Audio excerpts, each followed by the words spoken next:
Native title has enabled them to have a future, to look toward the future in enhancing the businesses, the aspirations that they have, and the thoughts that the old people had laid down in the foundation of native title.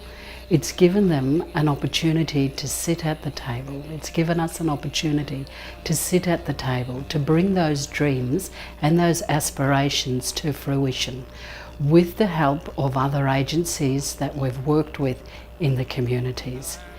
It's a future that we may never ever had we not taken the opportunity to attain native title.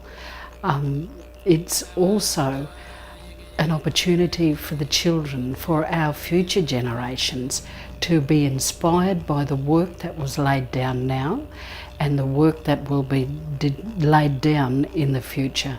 It's an opportunity for them to stand up and to go on and to understand that they have a legacy that is equal to other Australians in terms of how we do business.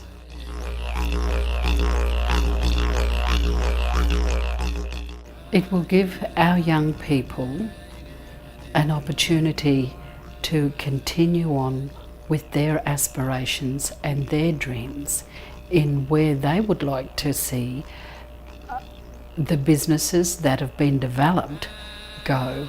And it is their opportunity to take it to different heights and to develop new programs or or to bring in other aspects that we weren't able to bring in.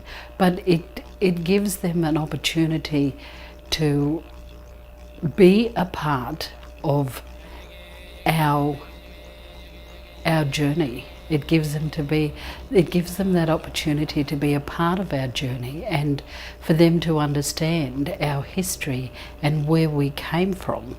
And it enables them to stand proudly and to own it because it belongs to them and it belongs to their future and it is a part of their future and they are our future and our history must never be lost. They must always be able to say, this came from our old people.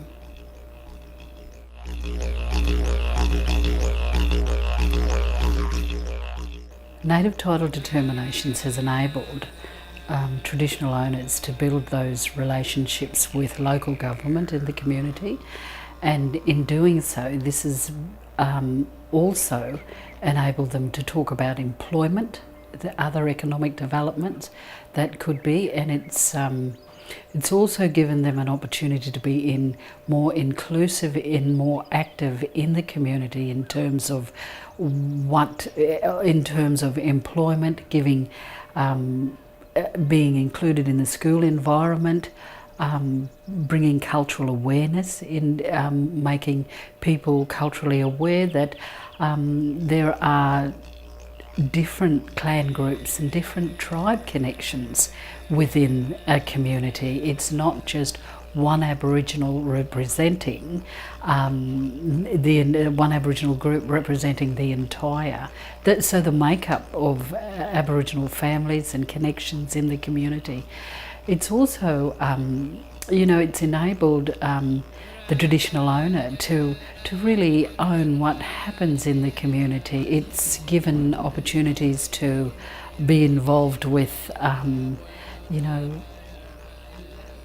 organisations that are able to assist them, to assist them in becoming economically developed, or it assists them with perhaps ranger work or ideas that they would like to, businesses. There's support for them to actually look at building businesses and what that might entail. It's also linked them to learning to connections with the local university.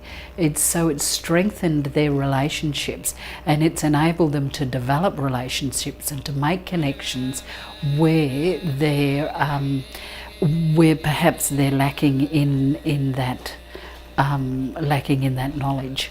So it's really inspired the traditional owners to engage in the community and in the wider community, and also connections with each other, the traditional owner network, in advising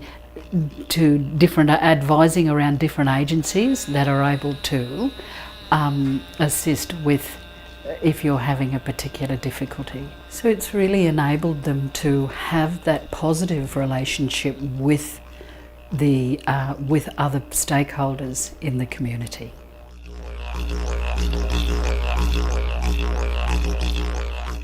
In the northern part of our footprint, we've already had most of our claims determined. In the southern part of our footprint, we've still got claims in progress. We haven't actually commenced our sea country claims, but that's the space that we'll be moving into. We also have a number of PBCs that have been produced from determinations, and with our PBCs we'd like to continue to support them in every way that we could. They're developed, some are developed in business, and some will need to be encouraged in developing aspirations, and we hope to continue to be able to give them our support. So our work is far from over in the native title area.